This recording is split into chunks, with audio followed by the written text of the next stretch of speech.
A weak person is rarely found alone. He's usually found in a crowd.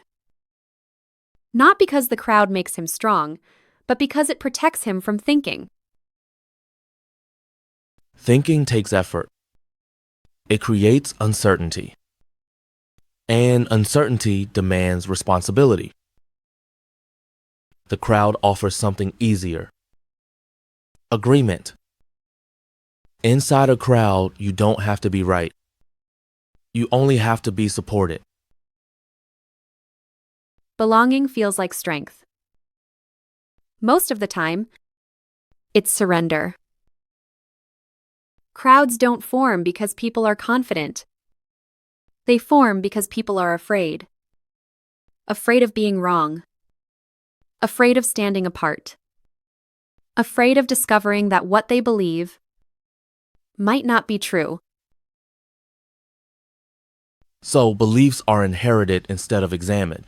Identities are accepted instead of questioned. Ideals are repeated instead of lived. And over time, repetition starts to feel like truth. It isn't the truth. It's familiarity. A crowd is not conscious. It doesn't think. It reacts. And when large numbers of people begin to think alike, praise the same figures, and reject the same doubts, something quiet but serious happens. Choice begins to disappear. No one announces it. No one notices it leaving. It just stops being used. Choice is a capacity. Like any capacity, it weakens when neglected. When generation after generation repeats the same beliefs, the same loyalties, the same answers, they aren't choosing anymore. Choice has been outsourced. This is how freedom is lost. Not through force, but through comfort.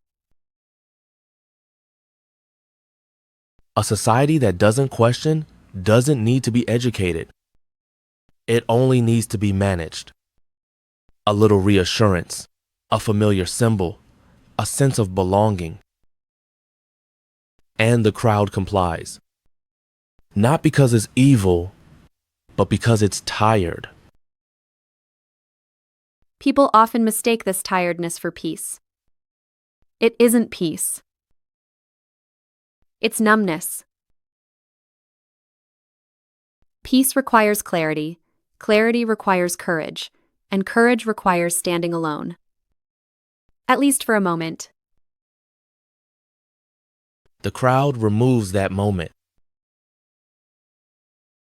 This isn't a call to reject society or abandon tradition.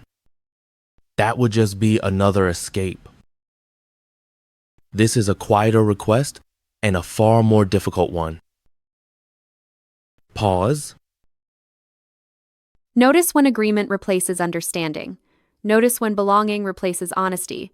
Notice when comfort replaces truth. Because only then does choice return. And with choice, freedom. Not the loud freedom of slogans, not the borrowed confidence of a crowd, but the quiet freedom of a mind that finally belongs to itself.